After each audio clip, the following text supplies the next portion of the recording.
పిల్లలు ఈరోజు పంట పొలాలలో ఈరోజు పని చేసుకునే పరిస్థితిలో వాళ్ళ కుటుంబానికి తోడుగా ఉంటూ పనులు చేసుకునే పరిస్థితిలోకి ఈరోజు వచ్చారు. 2,800 కోట్ల రూపాయలు విద్యా దీవెన బకాయిలు, ఫీజు రీయింబర్స్మెంట్ బకాయిలు, 1,100 కోట్ల రూపాయలు వసతి దీవెన బకాయిలు, ఆరోగ్యశ్రీ బిల్సు నెట్వర్క్ హాస్పిటల్స్కి ఇవ్వాల్సింది మార్చి నుంచి పెండింగ్. 2,200 కోట్ల రూపాయలు దాటాయి బకాయిలు. ఆరోగ్య ఆసరా ఊసే లేదు. 104, 108 పడకేసింది. ప్రతి వ్యవస్థ ఈరోజు వాలంటీర్లను మోసం చేసి ఎన్నికలప్పుడు 10,000 ఇస్తామని చెప్పి రకరకాలుగా మభ్యపెట్టి వచ్చిన వెంటనే ఫస్ట్ ఉద్యోగాలు పోయినట్టు ఎవరి అంటే వాలంటీర్లే. గ్రామ సచివాలయం పరిస్థితి ఎలా ఉందో ఎవరికి తెలియని పరిస్థితి, అగమ్య గోచరంగా ఉంది వాళ్ళ పరిస్థితులు.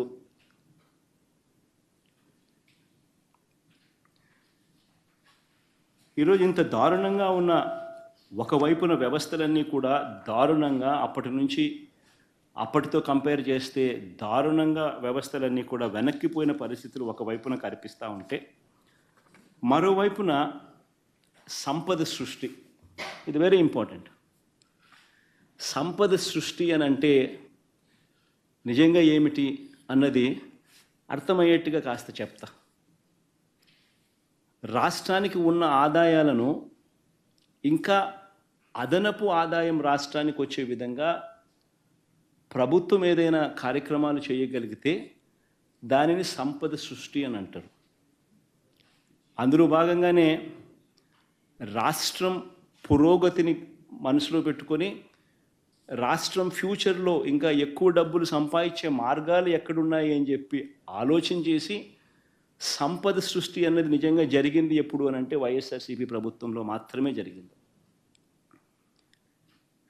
ఆంధ్ర రాష్ట్ర చరిత్రలో ఎప్పుడు చూడని విధంగా గవర్నమెంట్ రంగంలో 3 కొత్త పోర్టులు, సీపోర్ట్స్, దాదాపుగా 12,000 కోట్ల రూపాయల పై చిలుకుతూ 3 కొత్త పోర్ట్లు, 12-13 వేల కోట్ల రూపాయలతో 3 కొత్త పోర్ట్లు నిర్మాణం వేగంగా కూడా సాగి, దాదాపుగా ఒక పోర్టు అయితే 65%, మరో పోర్టు దాదాపుగా 30-40%, ఇంకొక పోర్టు దాదాపుగా 25-30% పూర్తి కూడా అయిపోయింది అప్పటికి. ఈరోజు ఆ పోర్టులు కన్నా పూర్తవుతే ఆ పోర్టులకు ఫండింగ్ కూడా సమస్య కాదు.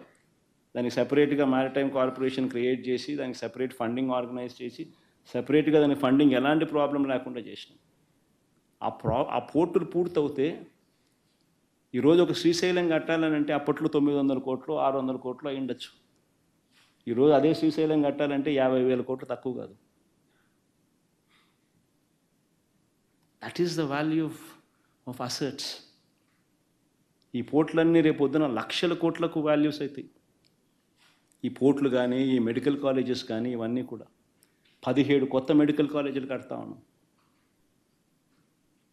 17 కొత్త మెడికల్ కాలేజీలు, 5 మెడికల్ కాలేజీలు మా హయాంలోనే పూర్తయ్యాయి. మరో 3 మెడికల్ కాలేజీలు మెడికల్ కౌన్సిల్ ఆల్రెడీ సీట్స్ కూడా అలాట్ చేసినారు.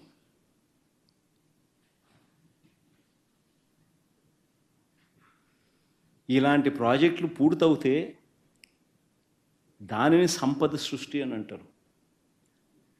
ఇవి అందుబాటులోకి వస్తే రాష్ట్రానికి అదనపు ఆదాయాలు వస్తాయి.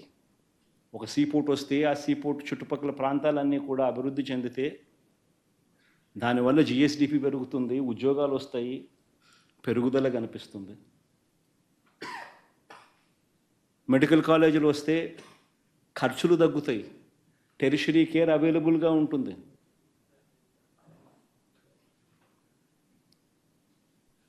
దీనిని సంపద సృష్టి అని అంటారు. ఈ సంపద సృష్టిలో భాగంగా మరో విప్లవాత్మక అడుగులు పడ్డాయి. అదేమిటో తెలుసా? ఆ రోజుల్లో నిజంగా మనమంతా కూడా చూస్తూ ఉన్న పరిస్థితులు. అతిపెద్ద సమస్య దాదాపుగా రైతన్నలకు 18 లక్షల పంప్ సెట్ కనెక్షన్స్ ఉన్నాయి. దీనికి 2004 నుంచి ఉచిత కరెంటు ఇచ్చే కార్యక్రమానికి శ్రీకారం జరిగింది. ఒక ఉచిత కరెంటు రైతన్నలకు ఇచ్చే కార్యక్రమంలోనే భాగంగానే దాదాపుగా రాష్ట్ర ప్రభుత్వం దాదాపుగా 9,000 కోట్ల పైచీలకు ఖర్చు పెడుతుంది.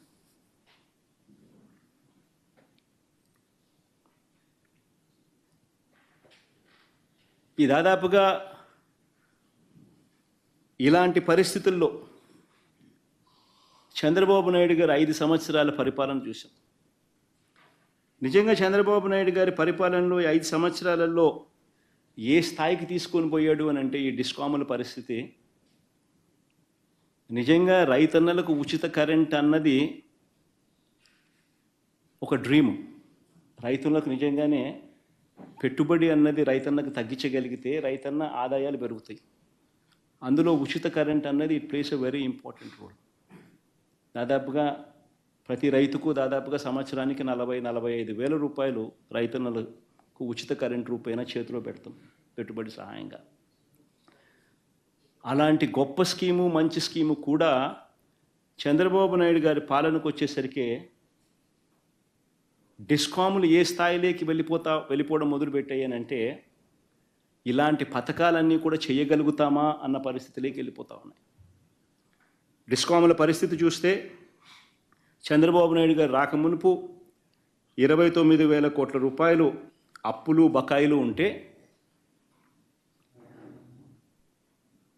చంద్రబాబు నాయుడు గారు దిగిపోయే నాటికి ఏకంగా 86,000 కోట్ల రూపాయలకు ఎగబాకే డిస్కాములకు సంబంధించిన అప్పులు, డిస్కాములకు సంబంధించిన బకాయిలు. దాదాపుగా 23.88% కంపౌండెడ్ యాన్యువల్ గ్రోత్ రేట్తో చంద్రబాబు నాయుడు గారి హయాంలో డిస్కాముల పరిస్థితి దయనీయమైన స్థాయిలోకి పోతా ఉంది. ప్రభుత్వం నుంచి ఆదుకునే దానికోసం డిస్కాములకు సపోర్ట్ చేసే కార్యక్రమం 13,255 కోట్లు మాత్రమే చేశాడు ఆయన.